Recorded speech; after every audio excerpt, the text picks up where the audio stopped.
Yang satu ini namanya si Paman. Paman. Terus Yang satunya si Maudi. Maudi. Ya. Ini yang baru. Baru. Kalau untuk Paman? Ini udah agak lama.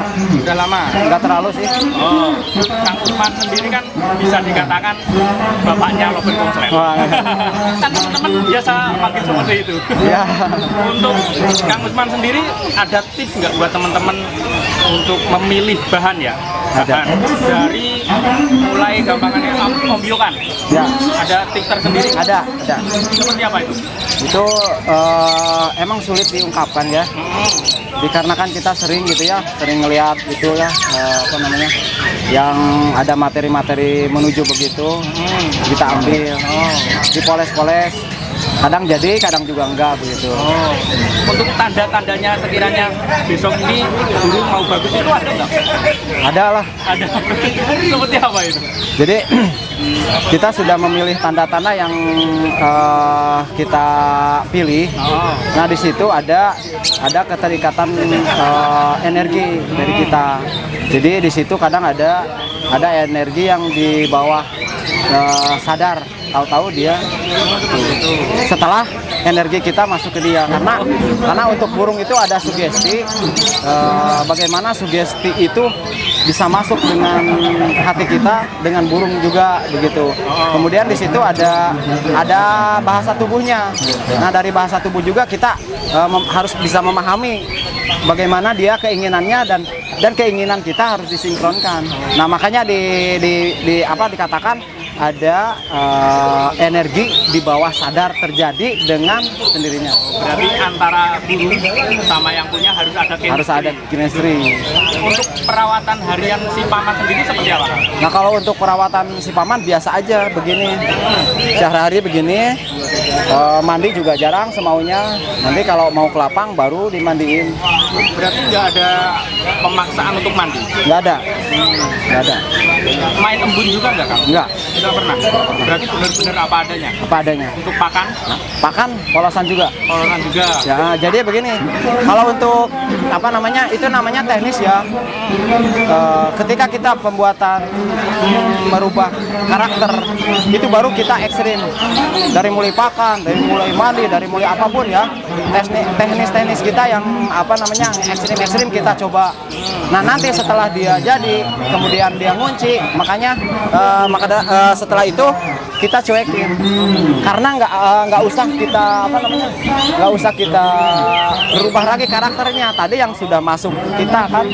Jadi yang tadi saya ceritakan, ketika energi kita masuk di bawah rata-rata gitu ya, di bawah sadar, jadi kita udah aman lagi, karena kalau bisa dikatakan ya kita udah mengenal lah antara dia, jadi udah aman gitu. Untuk perawatan yang militer itu tadi seperti apa?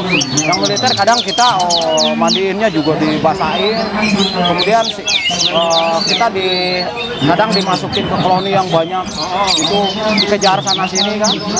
Kadang kita disimpan di luar semalaman gitu kan. Kalau burung-burung birahi itu kan itu ekstrim kan kalau burung birahi biasanya sulit banget untuk nurunin. Berarti dibiarin malam di luar. Malam kedinginan apa gitu kan. Nah di situ juga kadang ada yang gagal juga, ada yang mati kayak ada apa kan. Berarti kalau mulai dari awal itu ada trik-trik khusus Ada. di perawatan militer. Ada. Kalau udah kunci baru itulah seperti itu. Untuk perawatan menjelang lomba? Menjelang lomba nanti kita cari. Jadi kalau untuk menjelang lomba kita cari dari mulai awal lomba maunya apa, teknisnya bagaimana, terus beberapa puluh kali ke lapang lah kalau bisa ya, sampai dia dapat. Nah setelah dapat sudah itu dipegang begitu. Kalau sudah dapat, jadi kalau udah dapat settingan buat ke lapang satu titik, sudah di situ harus continue. Jadi nggak ada istilah harus digimanain gitu. Yang penting sebelum dia dapat bunyi di gantangan, kita harus coba. Melatih terus itu. Terus untuk proses pertama kali kita dapat, contohnya aja dari ombyokan sampai bisa komplit. Untuk Kang Usman proses tercepat itu berapa bulan? Nah kalau untuk itu kadang cepat, kadang lama banget, kadang tahunan juga. Paling cepat berapa bulan itu? dulu tuh ada yang cepet hitungan bulan, kemudian juga ada temen juga hitungan minggu ada, gitu kan. Kemudian ada juga yang hitungan bulan gitu kan. Terus menurut Kang Usman sendiri, lobet konslet itu bisa dibuat atau memang rezeki? Nah itu ya sebenarnya segini, saya cerita dari konslet dulu. Kenapa itu ada kata konslet begitu ya? Nah sebenarnya sih nggak nyambung sih sebenarnya. Jadi dari burung ke konslet, kenapa gitu? Nah mungkin kita kupas dari awal dulu ya, semenjak adanya Kusumo yang bagus banget hitungan detik jedanya, kemudian burungnya selalu kerja, itu kan belum ada perkataan konslet. Nah setelah itu kemudian muncullah si Jalal gitu kan. Nah si Jalal itu dia tahu-tahu bunyi terus kan di dalam gelodok apa terus gitu kan. Nah di situ mungkin ini konslet. Nah setelah kita bilang mungkin ini konslet, kemudian ada teman saya yang namanya guru saya lah yang itu yang kalau di Lembang mah namanya Andrik ya. Dia punya burungnya sudah mandiri ya menuju konslet gitu kan. Nah dia kasih nama konslet sampai dia konslet begitu. Setelah konslet dia namain si konslet gitu. Nah dari situ tahu-tahu di mana-mana konslet gitu.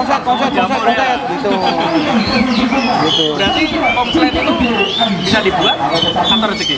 Nah itu kebanyakan jadi dia 50-50 ya, 50-50. Sebenarnya ada trik kalau kita sudah memilih materi yang menuju konslet, ada trik. Kemudian di situ juga gambling gitu ya. Ada yang bisa dengan misi kita untuk menjadikan konslet, ada juga yang enggak.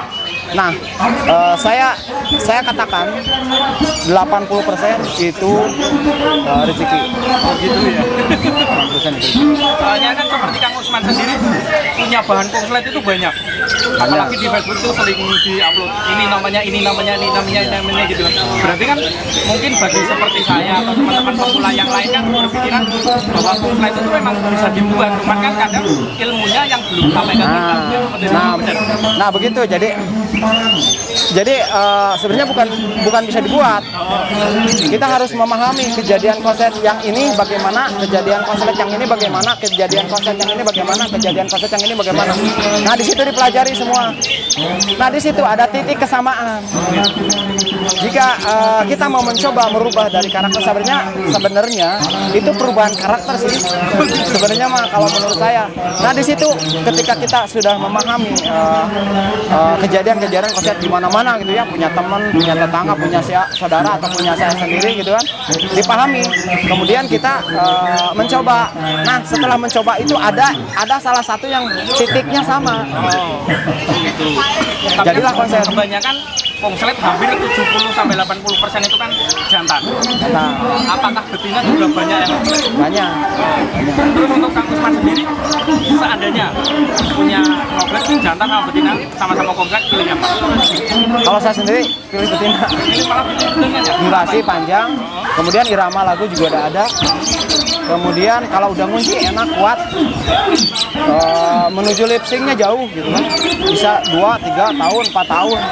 Kalau jantan biasanya bunyinya kan gacor terus kan, settingan juga udah gampang kan, kadang-kadang setahun udah gini. Lip sync itu mantap itu. Gitu. Tapi kan katanya untuk lobet betina sendiri stabilnya itu susah kan? Nah, kalau betina biasanya udah ngunci, dia akan stabil nih. Stabil 1 bulan, 2 bulan, 3 bulan. Tergantung fasenya dia, keadaannya dia. 3 bulan, 4 bulan, 5 bulan nih. Stabil terus. Tahu-tahu dia galau. Nah, di masa galau itu kita harus tahu bagaimana untuk meredamnya dia galau. Banyaklah caranya. Bisa diternakin kek, bisa hanya sistem cas kek, bisa hanya dengan menyalurkan keibuannya kek, ngelolohin anak kek, suruh ngelolohin anak. Nah setelah dalam pengecasan itu baru kita jalan lagi dengan single.